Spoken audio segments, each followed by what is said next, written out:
What is up? I'm Annabelle Hasselbeck here with Kat Ellis, and today is a very special episode of Respect Your Game because we have Alanna Rizzo joining the show today. Thanks so much for having us.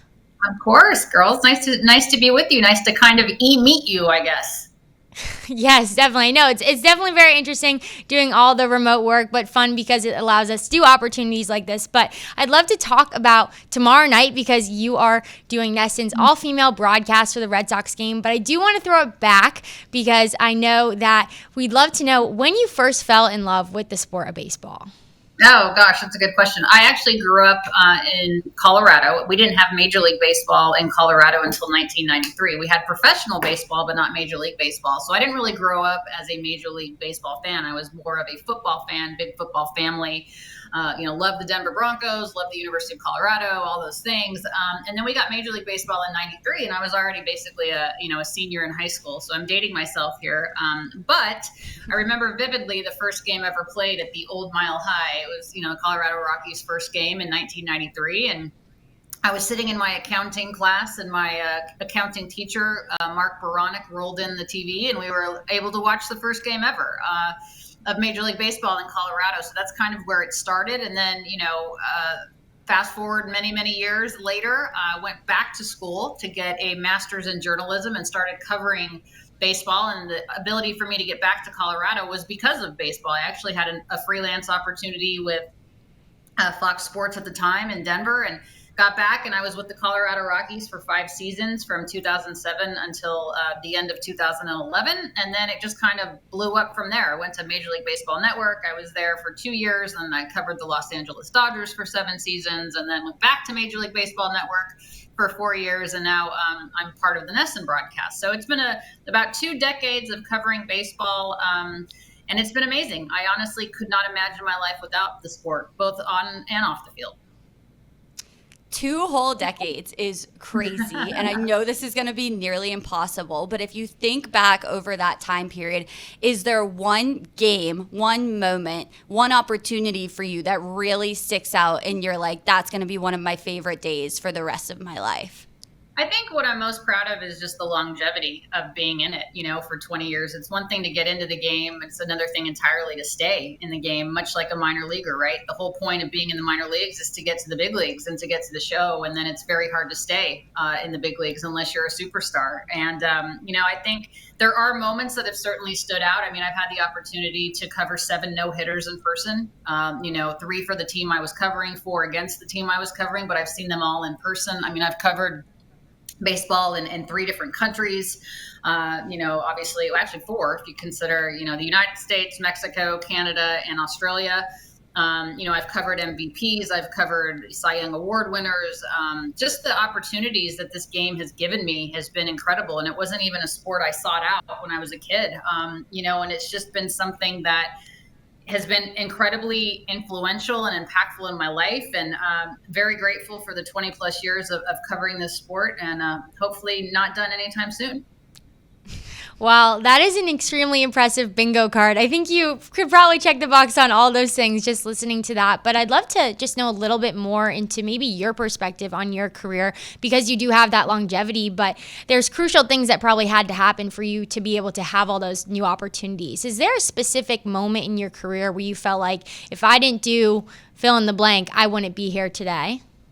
I think the biggest thing is having to take the risk on myself, bet on myself. I think if you bet on yourself, you can't lose, right? I was in a completely different industry before I even decided to go back to school and get into journalism. I didn't go back to school to get my master's in journalism until I was 28. I was in sales and marketing before that, and I was just really bored out of my mind, and I just wanted something that was fulfilling. And I woke up one day, it was kind of in between Christmas and New Year's of 2001. And I said to myself, if there's anything that I could do, what would it be? And I've always been a big fan of sports, not only as a participant, as a runner, but also as a spectator, both in college, high school and college. And then, in my adult life, I've just always enjoyed sports. And I was like, if money wasn't an object, or if I won the lottery and I could do whatever I want, what would it be? And it was sports. And that's when I decided in that moment, it was almost an epiphany, if you will. I decided in that moment I was going to go back to school. I was going to get a master's in journalism, and I was going to start from the bottom and work my way up. And it was a risk that I was willing to take. I bet on myself. I went back to school at 28. I took a second mortgage out on my house to pay for school. And here we are, 2+ decades later of covering the greatest sport in the world. So, I think that's the moment. It was that moment in 2001 where I said, this is what I want to do, and I'm going to do it. That's such an inspiring story. I love that so much. And if you could go back in time and tell your 28-year-old self who's going back to school, or maybe somebody who this is their dream and this is what they want to do, what would be your advice for them on how to break into this industry? I think, I told my friend this and I don't know if you girls are familiar with the company Swell, the Swell bottles that, the titanium insulated bottles that everybody had way before Stanley, way before all this stuff came out. Well, Swell bottle was invented by my friend, Sarah Kaus, and she started that company. And I remember being one of the first people in her tiny apartment in New York City, fulfilling orders for Swell, some of the first Swell orders that ever came out. And she ended up selling the company not too long ago for $1 gazillion. But I remember telling her, make a decision, assume it's right, and it will be. And I think that's kind of and I'm certainly not taking credit for the success of Swell. Okay. I'm not saying that, but I remember that conversation with Sarah distinctly because, she wanted to do this company and she's brilliant. And, I said, make a decision, assume it's right, and it will be. And she ended up turning it into a multi, $1,000,000 corporation. And I think that's what you have to do. If you go about it as something that you're passionate about, you can't go wrong. And I've never felt like this has been a job. I've always felt like it was a career choice. There's a difference between a career and a job. And this is something that has been so incredibly fulfilling. Is it hard work? Absolutely. I mean, that goes without saying. Nobody has had success in this industry that hasn't absolutely worked their butts off. Or they're very few and far between. Let's put it that way. So that's what I would encourage young people to do. What is it that you're passionate about? What is it that you get excited about? That's what you should be pursuing in terms of a career, because it won't feel like work. It's just something that, I get paid to watch baseball, and that's something that's pretty special. It's definitely very special, and I love that advice that you gave, because I think if it was easy, everyone would be doing it, right? And everyone would have the job that you have, and so it's just so cool to hear the backstory to really the grind. But I love the Swell story, because now every single time I see a Swell bottle, I'm going to be thinking of you. So that is incredible. She's done really, really, really well for herself. I'm proud of her. Sarah Kaus. You can put consulting. You can put consulting on your resume as well. I'd love to. As a matter of hey, fact. you still can. You still can. Well, I'd love to know a little bit about your time in journalism school and just what that period of time taught you, and maybe an experience that has still helped you today. I think, when I started in journalism, I didn't know what a beat was. I was like, what's the education beat? What's the crime beat? What does that even mean? And I was a very, very, very green reporter. I just knew I wanted to cover sports for a living, and I knew that I wanted to do it on television, but I didn't really understand what all of that meant. I mean, I knew that there was a massive piece of hard work. I knew there was sacrifice. I knew I was going to have to move. I knew all of those things. But I didn't really understand what it meant to be a journalist. And, through my master's program at the University of Colorado and just figuring all of that out, you do get a sense of what that means. And that was a huge learning curve for me. I had not grown up in a journalistic family. I didn't grow up, with a microphone in front of me, in front of the mirror when I was a little kid. I didn't even know that this world existed. So like I said, I was in sales and marketing prior to that. And then I was like, I just want something that I enjoy. And it was sports for me. And I had seen obviously other women in the industry. Now there's a lot more of us in the industry than there was 20 years ago. But it's much more commonplace now to have a woman as part of a broadcast team than it ever used to be. So, journalism school was just my way into it. But the work ethic has always been there, and the drive has always been there, regardless of the industry. And I think that's important for people. Whatever it is that you're passionate about, do it to the best of your ability. And that's kind of how I looked at going back to school and getting my master's in journalism. And then honestly, starting at the bottom, there's 200 television markets. I started in, market 142 in Wichita Falls, Texas, and moved my way up from there. I mean, there was a time in which I moved state to state every 2 years for 10 years. So it's a lot of sacrifice. It's a lot of hard work, but there's not a day that I regret the decision to go back to school and get into journalism. You mentioned earlier that you've been doing this for almost 2 decades. You also mentioned that only superstars can do that for that long. I would classify you as a superstar, for sure. When we think back to, you just mentioned starting at the bottom, how do you feel now looking back on some of your very first pieces of coverage that you've done? And how is it to be able to see the growth of where you are now? Oh my gosh, so many mistakes, right? I mean, I started, like I said, in Wichita Falls, Texas, which was market 142. And, it's a small Texas town, basically in the Panhandle, about 2 hours north of Dallas, 2 hours south of Oklahoma City. High school football is all the rage in Texas, especially in small towns like that. You heard of Friday Night Lights. I mean, that's Texas, and big NASCAR community. And, the schools there that I covered were either high school or Midwestern State University. They don't have like major schools in the city that I was in. And I remember making mistakes in terms of, one of the NASCAR drivers, his name is Kasey Kane, and I called him Casey Caney. Michael Kadire, who obviously is a tremendous Major League Baseball player, I called him Michael Cudyer, I think, the first time I ever said his name. Mark Teixeira, I completely butchered Teixeira's name. I didn't know a lot about the sport when I first started. So in those small markets, you're able to make those mistakes and you're not necessarily going to get crucified because you're in a small market. Now, I could not make those same mistakes now. Obviously, working for NESN or when I was in New York or Los Angeles or those huge markets, I've worked in the number one market in the country. I've worked in the number 142 market in the country. And obviously the development, that's how you move up, is by hard work and dedication and being prepared and research and professionalism and all those things. But I think it's important for people to start at the bottom because you need to understand the commitment it takes to stay in this industry as long as it does. And it's important to understand what everybody else is doing in terms of their own job. I mean, I had to shoot all of my own stuff and edit all of my own stuff. I still write all of my own stuff. No one's telling me what to say and no questions are being told to me. And, I went from not knowing what the heck I was doing to being able to host a 2-hour pregame show or postgame show without a prompter and any notes. But I mean, that's just the part of the life of being in this industry as long as I have it, and the learning curve. And people need to understand everyone wants to do what we do, but not a lot of people understand what it takes to do it and everyone wants to start in the number one market in the country right away. And that is not realistic. That just does not happen. At least it doesn't happen for most of us. I love that you just described the purpose that's really in those hidden years, because I think, like, you're right. Everyone thinks that, I want to be, at a certain place right away. But there's so much value, I think, in being able to make those mistakes early in your career. And now you're saying that does not fly right now in this top market. But I would love to talk about this top market because now you're here in Boston with NESN. What has that transition been like for you? It's been a lot of fun because it's not something that I ever expected.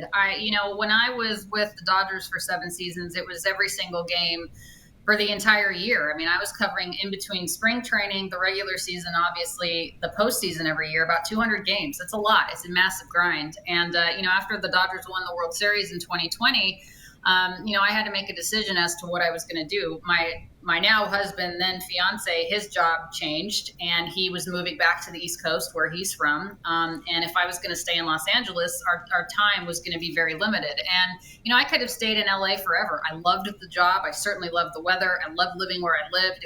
It's the best place I've ever lived. It was, at that time, the best 7 years I've ever had professionally. But I wanted some work-life balance. My life is very different now. My priorities are very different now than they were when I first started in this industry, when I got my first job in 2004. I think that it's such a great opportunity to be able to join a network and an organization like NESN and the Boston Red Sox because of the history of the team and the caliber and quality of people that are behind the scenes at NESN, in front of the camera at NESN, and I'm in a kind of a utility role. I bring, all my gloves to the field every day, and wherever they need me to fill in that day, wherever they need me to play, that's where I am. I mean, I'm hosting Unobstructed Views with Jonathan Papelbon and Jared Carabas, obviously, who everybody knows who Pap is, obviously World Series champion and unbelievable personality. And nobody knows more about the Red Sox and is a bigger fan than the Red Sox than Jared Carabas. So being able to be on a show with those two has been a lot of fun. But then I'm also hosting pre and post game when Tom Caron needs a day off, and I've been able to work with Lenny DiNardo and Devin Marrero and Will Middlebrooks and doing those types of things. Obviously, we did a batting practice show the other day, which was a lot of fun and different. And then, of course, I'm doing the NESN broadcast tomorrow for the all women, women's celebration night, which is going to be fun. I've never done color in a booth before, so it's a unique experience for me. And I have all the faith in the world in Emma Tiedemann. She's amazing. She's obviously done play-by-play for a long time. The second the first pitch is thrown, it's just like another day at the office. So I'm excited to do it. But we've been covering baseball for a really long time, and it's been fun to be able to still be in the game and still cover the game I love, but also on a schedule and a timeline that works for me and where I'm at in my life right now. So I'm thankful for the opportunity. I love it. I hope it continues, but I'm just enjoying the ride right now. I love how much you talked about all the different roles that you've stepped into throughout your time here, because it just shows that you're such a team player in the sports that we cover. And I hope everybody in this industry takes a note of that and they're willing to do that, because that is incredible. But tomorrow you're taking part in the first all-women's broadcast for the Red Sox. We are so excited to see you. What does this mean to you, and what do you hope the impact is on people watching this game in this all-women's broadcast for the first time? Yeah, I've been asked this question a lot. I was part of the first ever all-female broadcast ever for Major League Baseball back on, Major League Baseball and YouTube TV in July of 2021. It was myself and so in the booth, it was Melanie Newman and Sarah Langs, and then I was the sideline reporter, and then pre- and post-game hosts were Lauren Gardner and Heidi Watney. So we were the first 5 to ever do it together. It was Baltimore Orioles and Tampa Bay Rays, and, it got a lot of attention, a lot of notoriety, and I understand, and it was a unique experience. But at the end of the day, if you put our resumes together, we've covered this sport for decades between all of us. And, like I said, the second the first pitch is thrown tomorrow, Emma's going to call ball or strike, or if a ball's in play or whatever, and it's business as usual. And while I think it's exciting and it's unique and it's fun, I personally, and I don't want to speak for anybody, but I personally can't wait until it's just like, you don't even notice that it's an all-female broadcast, right? You just notice, like, these are women that happen to know and love the game. And I just happened to tune into NESN, and here we are. While I appreciate the attention and the fanfare and everything, I can't wait till the big deal is not a big deal anymore. And I think we're making strides with that. We certainly are. We're getting there. But we still got a long way to go. Yeah, I totally agree with you and feel the same sentiment just on even the slogan, like everyone watches women's sports, or even like even the show title, like respect her game, because I think in some senses, like we are in an incredible spot in women's sports and just females in the sport industry, that like we can own that and really walk in it, because like you said, the women on those broadcasts that you were doing years ago with the all-female broadcasts, they've been covering these sports for a while. Like we're here, we've come to that spot. But I think also, respecting the women who might not have had that experience as well. But I'd love to know, just from your own like workflow experience, what does it change and what changes for you on a preparation base when you're on the sideline, you're in a dugout, and now you're going to be in the booth tomorrow? I have no idea. It's a great question. I don't know, because I've never done this before. So I honestly don't really know how to prepare. I'm going to go in, and I'm going to the game tonight, obviously, and Emma and I are going to sit together and we'll have the discussions and we'll watch the game together. And, obviously she's play-by-play, so she's lead. I'm not a typical color analyst. Like, I'm not going to be breaking down pitch sequences. I'm not going to be talking about why he, choked up on the bat for that backdoor slider. Like, that's just not who I am. And they know that. And I told them that. I'm like, you're not going to, like, Lou Merlone and Will Middlebrooks, their job is safe, right? Like, I'm not coming to be the color analyst for the Red Sox. Like, that's just not, I'm more of a storyteller. I'm more of let's talk about these guys as human beings before, people, before players.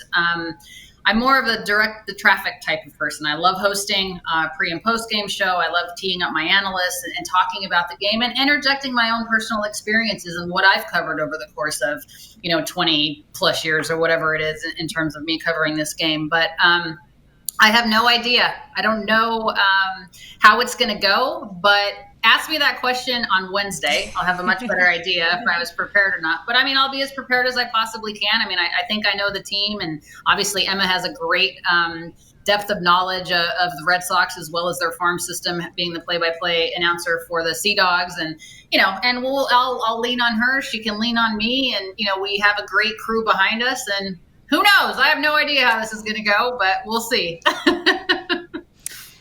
I'm not going to ask you for your color commentary right now, but I am going to ask you to comment on some of the decisions that the Red Sox made around trade deadline. Because, Alanna, you're not from here, but I'm from Boston, and I grew up with Boston radio. And I know the city of Boston had quite a lot to say. So how was it experiencing that trade deadline? Yeah, I tell you what, they're still talking about it, aren't they?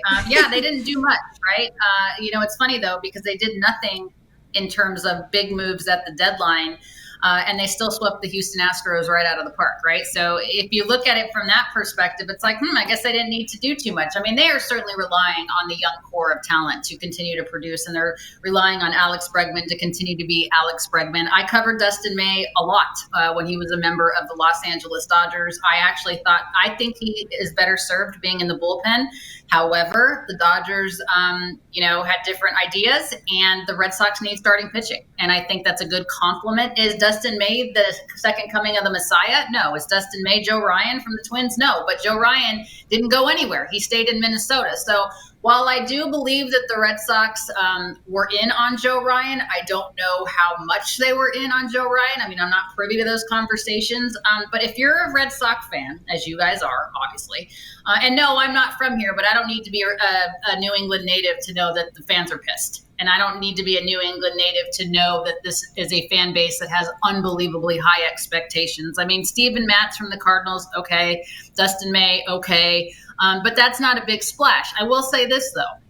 What was a big splash for the Red Sox is what they did before the deadline. And that was trading Rafael Devers to the San Francisco Giants and getting that $250 or whatever $1 million payroll it was off of the books to be able to have some maneuverability to do stuff in the future. And I do think that the young core of players is incredibly talented. I think they really could have gotten another front-end starter to help with Garrett Crochet because the man can't do it all himself. I know Brian Bayo is getting a lot better. Walker Buehler has struggled mightily, especially in the fourth inning. He looked okay yesterday, but he's walking the entire ballpark. And I love Walker. I was Walker Buehler's first ever Major League Baseball professional interview when he was with the Dodgers. Okay, I know these kids, and they are kids to me. Did the Red Sox do enough? Probably not. But if the season ended today, they're hosting a playoff series. Okay, so let's keep that into perspective. I don't know that a lot of people thought that they would have been at this point that they are when we saw. Think about for a hot second where they could be in the standings if they won those one-run games, those close games that they were losing at the beginning to middle of the season. I mean, I think they had 17 one-run games. Think of where they'd be in the standings right now if they could have just, pushed a run across the plate or made an unbelievable catch or whatever. So did they do a lot? No. But will they make the postseason? I certainly hope so. And not a single team in the American League did enough at the deadline to really separate themselves. It's all going to be who's playing baseball at the right time the best and who's healthy at the right time altogether. See, there you go. There's my color commentary on the Red Sox. I'm done. Game over. You don't even have to watch the game tomorrow. Alanna gave it to us all right now. So if you missed it, you missed it. Sorry, guys. We absolutely love that. I love how you said, it's the entire American League, too, who probably didn't do enough. And it's exciting to see the youth movement with the Red Sox. And I also love your perspective just on being able to follow an athlete throughout their career. And, you're saying they're kids, and, you got to see people at some of their first debuts in the real MLB interviews, so that's really special and cool. Yeah, but I'd love to know first interviews, their weddings, their first time they became a parent, like all of this stuff. I mean, I've known Walker before he got married, after he got married, when, Finley was born, like all of the things. So it's like you grow up with these people, and, that's when you realize that they are people before they are players. And I wish sometimes, fans have their own perspective, and that's fine. We wouldn't be here without the fans, but, they're not robots is, I guess, what I'm trying to say. No, it's so important and special for you to say because it's needed, right? Like your perspective, and that's not something all the fans get. But I'd love to know just a little bit more on that. If you got to do a one-on-one right now with any Boston sports athlete, who would it be? Oh gosh. Any Boston sports athlete, like active or past? Current. Ooh, that's a good question.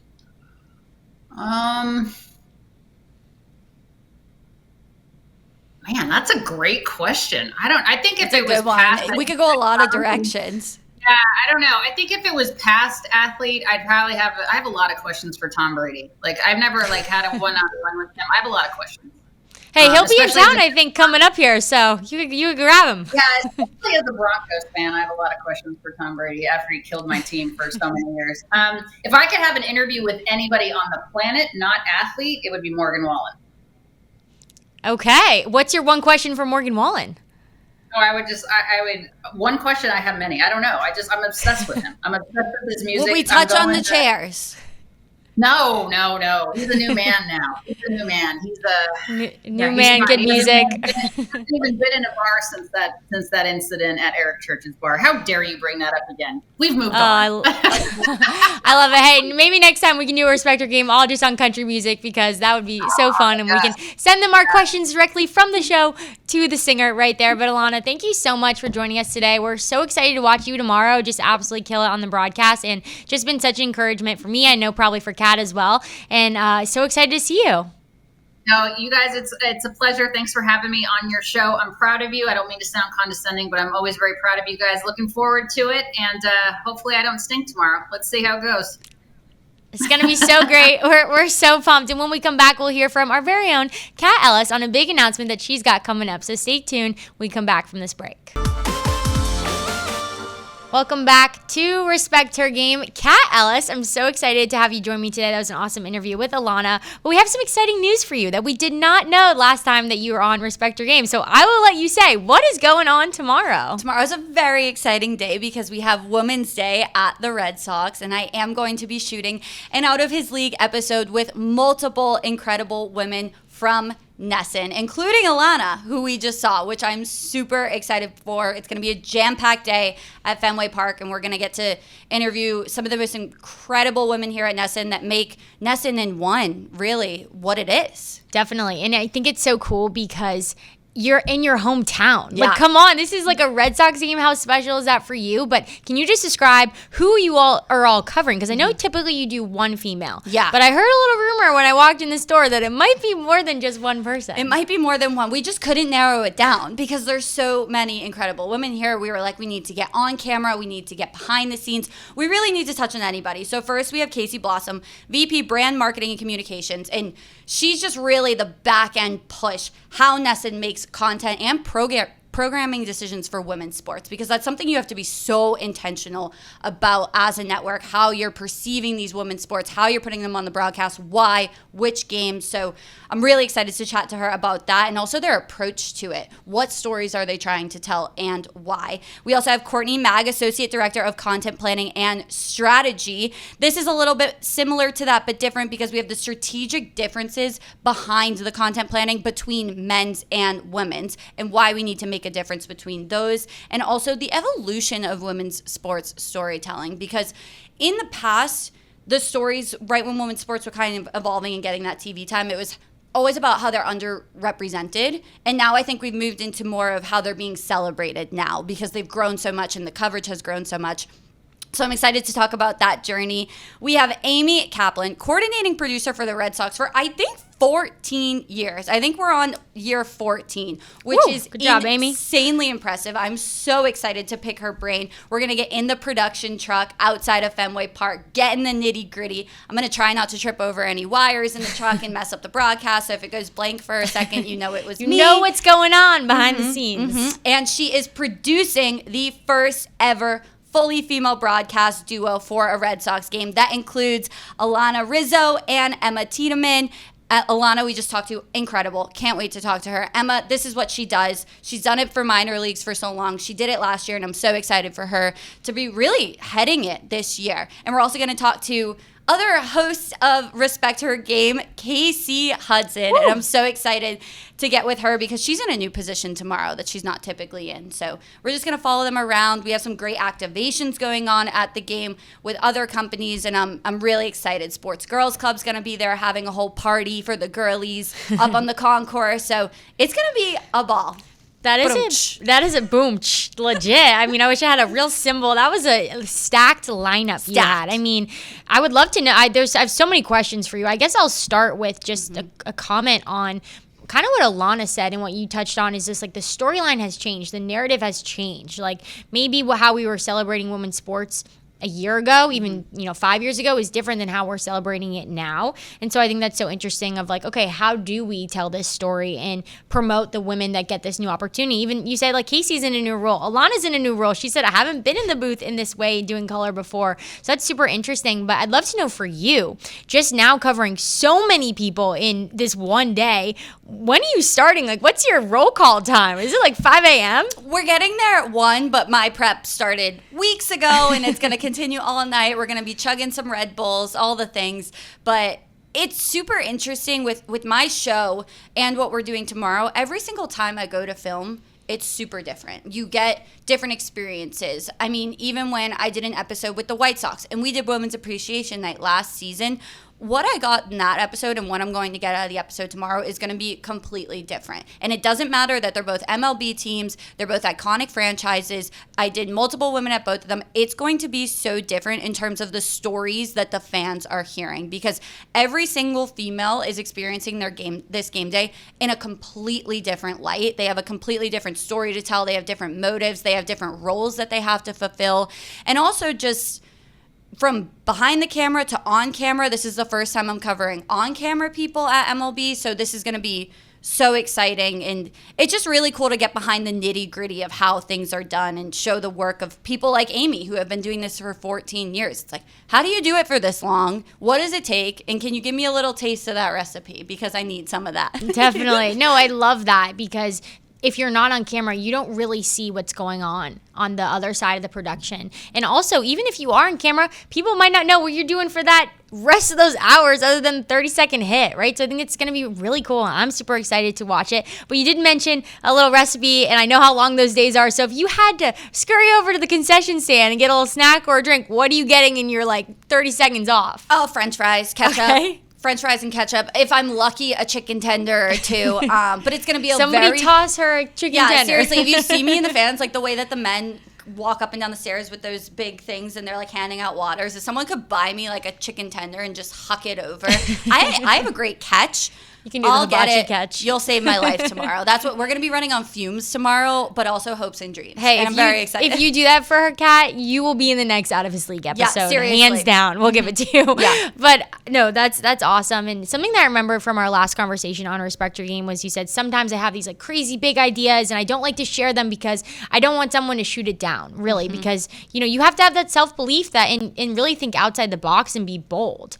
But I do want to know, when you do get that gig and you do solidify a plan, who do you use as maybe a sounding board from some of the ideas or questions or storylines that you want to frame?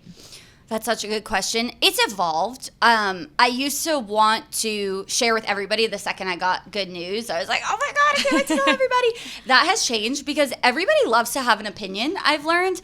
And some people just don't get it. Some people don't get the wavelength that I'm on. They're not matching up. Some people just love to hear themselves talk. And so I've really narrowed it down to okay, who's just going to cheer me on, even if it's a terrible idea. And that's who my sounding board would be. I'm like, I just want uplifting right now. I just want support. I can't have the negativity. Because I get it regardless. You know, it's always in the comments. There's always someone in the comment section saying, you try too hard. And I'm like, oh no, am I trying too hard at my dream job? Yeah. Doing something I love to do. Oh no, how will we move forward from this? So I've gotten thick skin.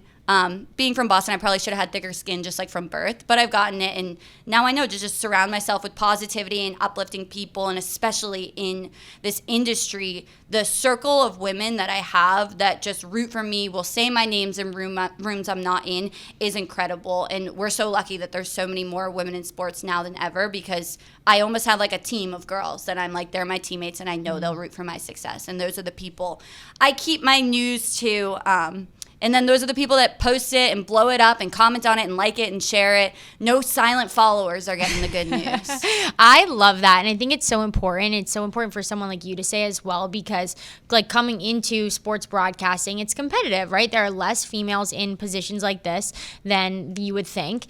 And, you know, as women, you want to uplift each other and you want to be encouraging. And I think like now it's like uncool to be competitive in a aggressive way. Like, yes, you want to go for your dream and like get that job, but like really you want to cheer on your coworkers and your future coworkers too, which is I think super important. I'm really glad that you touched on that. But just being from Boston, Yep. How many times do you feel like you've been to Fenway Park growing up? I can't even count. I probably sat in every single seat in the dang park. I wrote my college essay on how much I love Fenway Park, how historic it is. It's so iconic. Like, you can't live here without going. And when I was a student at BC probably didn't have this because BC stinks. But hey, we won't get into it. All right, I just talked about playing nice. I know. I take it back.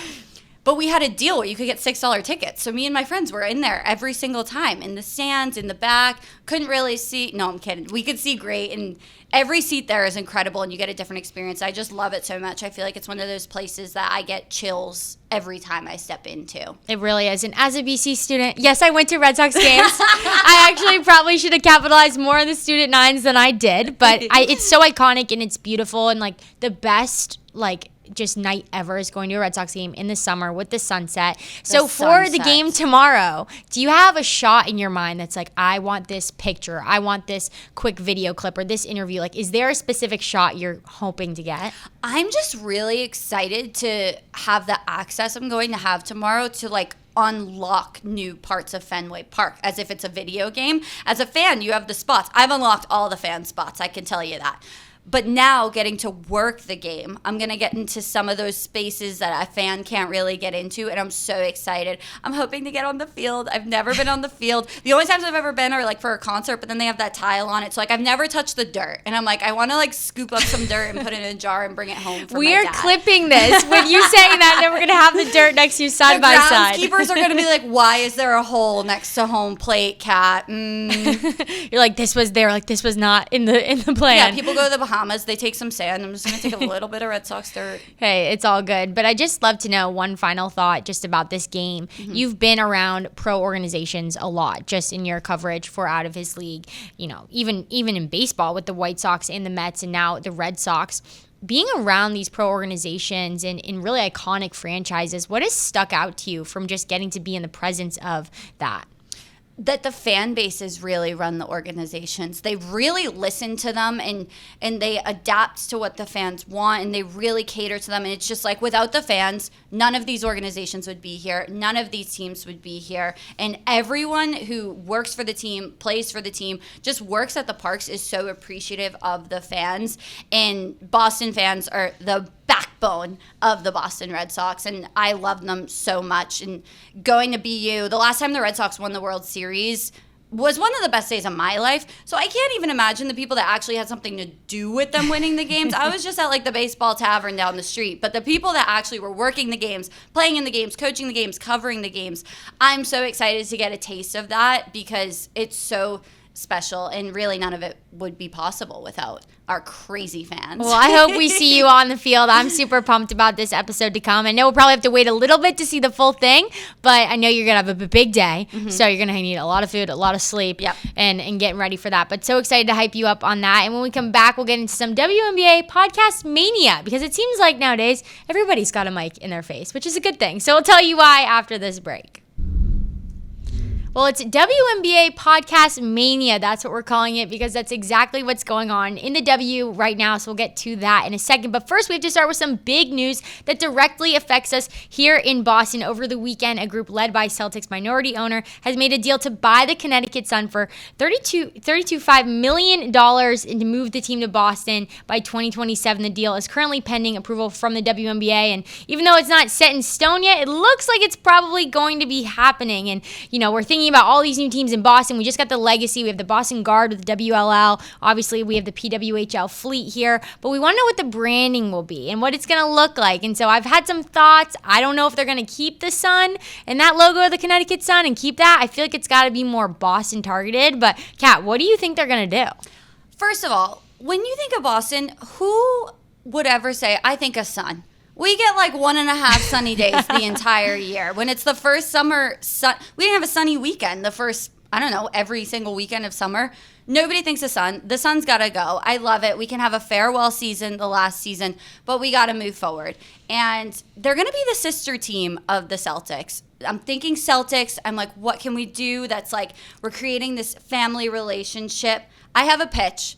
Okay. And it is the Boston Shamrocks. Okay. And if we're feeling spicy, the Boston Shamrockettes. Oh my, you're on it. I am obsessed. I need to see them walking in with their shamrocks, their clovers, all the green. And I want JC Sheldon stepping out in her hot pink shoes that she came out with Holo. That's what I want. That's what I'm rooting for. There's my pitch. You came hot with that take, and I love it. And you know what? You got to be careful, because they might hire you when they start to do their big branding move. But I think we might have some ideas from the fans here. I know there were some people who were keeping the sun in, but here's one of them, the Boston Clovers. You know what? I love it. It just might feel a little too similar to the Celtics. Yeah. That's why, maybe something a little similar. I do love any time we can kind of fit the Lucky Charms in there.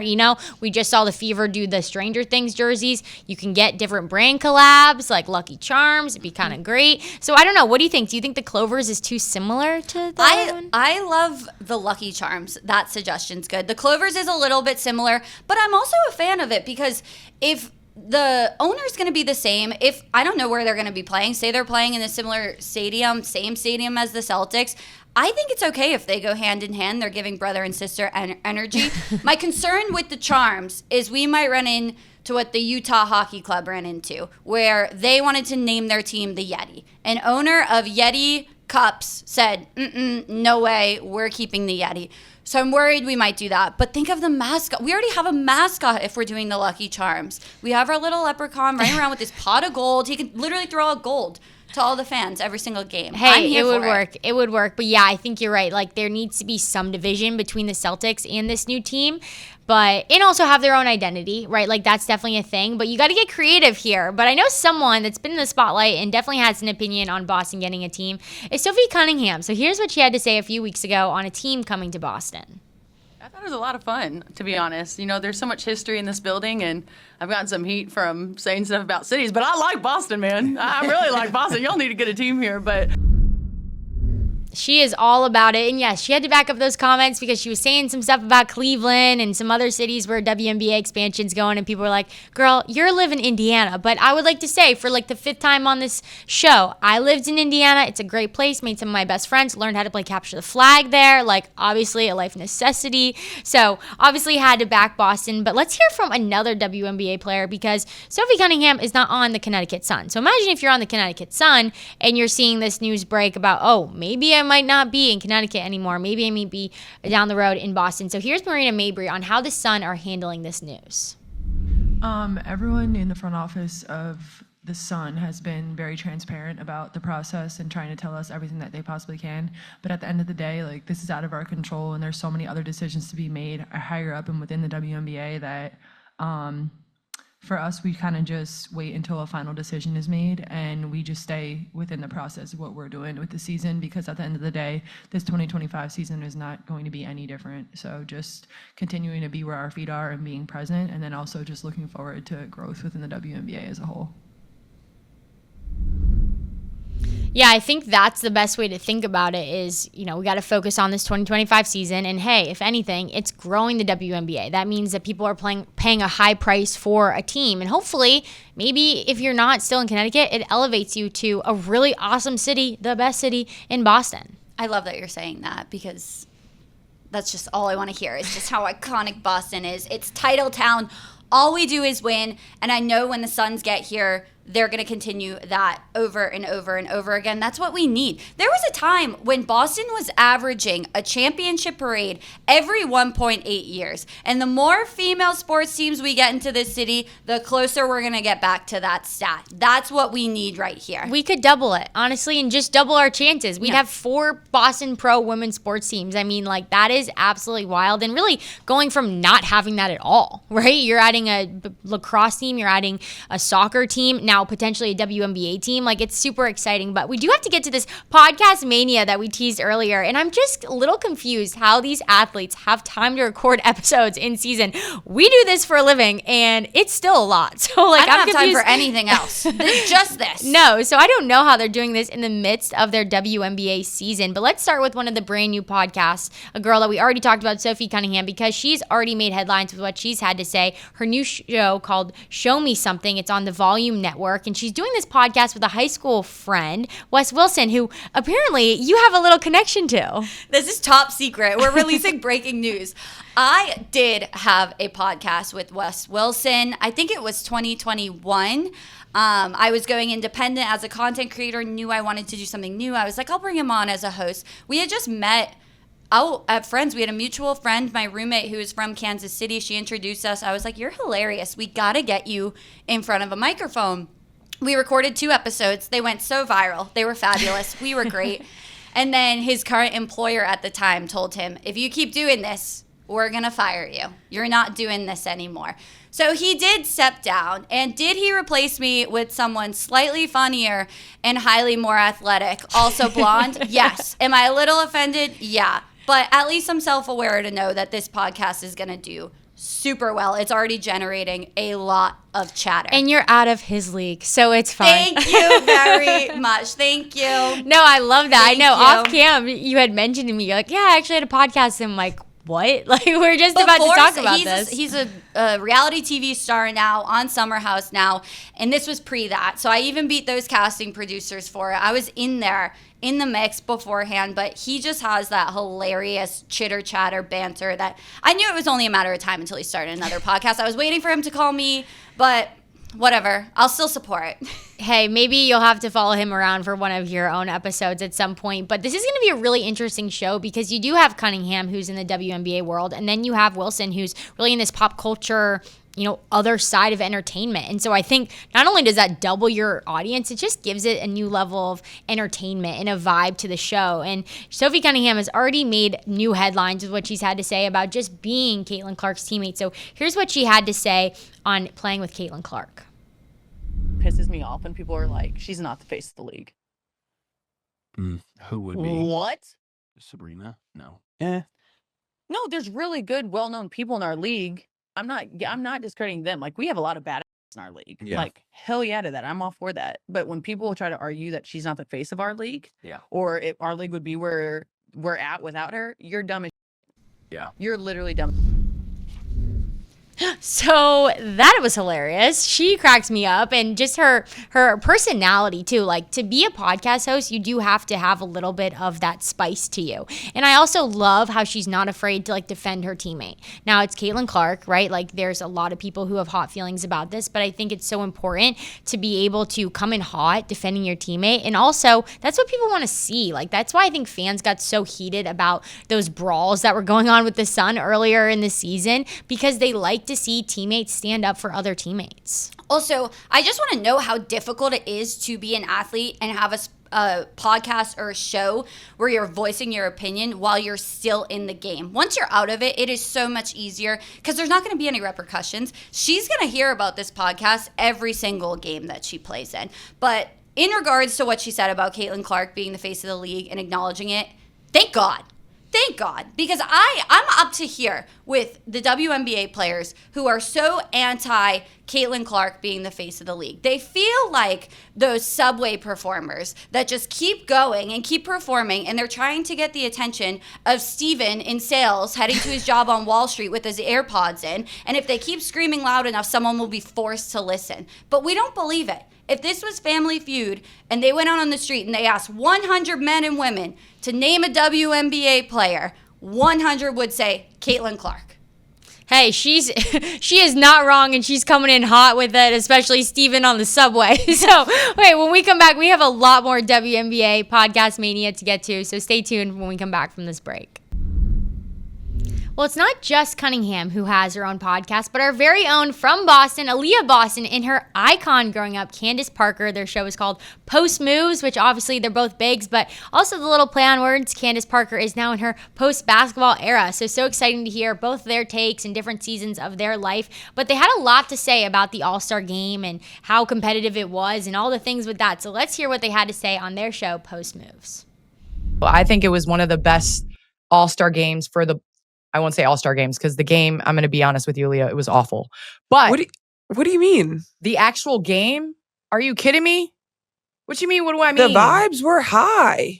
Leah, y'all, and hey, listen, I'm going to tell you, you don't have to say anything. So I'm going to preface, I'm going to be your vet. Don't say anything. But y'all cannot come out there with those shirts of pay us what you owe us. Or pay us what you owe us. And then do that in the All-Star game. Here's the thing, though. Here's the opportunity. No, here's the thing. No. Here's the thing. I'm gonna let you finish, and then I'm gonna come back. We come out every single night, and we show why we deserve the money we deserve.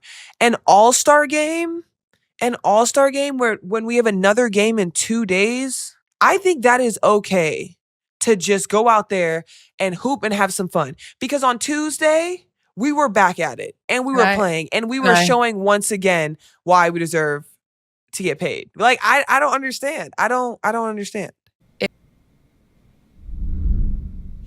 I love the commentary between these two and just their attitude and how they're able to go off of each other. But I think I know who I'm siding with on this, but what do you think of this clip? I think this goes back to exactly what I was saying, where Caitlyn Clark is the face of the league. Why did they do this at the All-Star game? Because they knew she was there. All the superstars were there that draw eyes in. If they did this on any other normal game night, it would not have gotten the reach and the attention and the eyes that it got in the All-Star game. Does it matter that they played maybe not their hardest?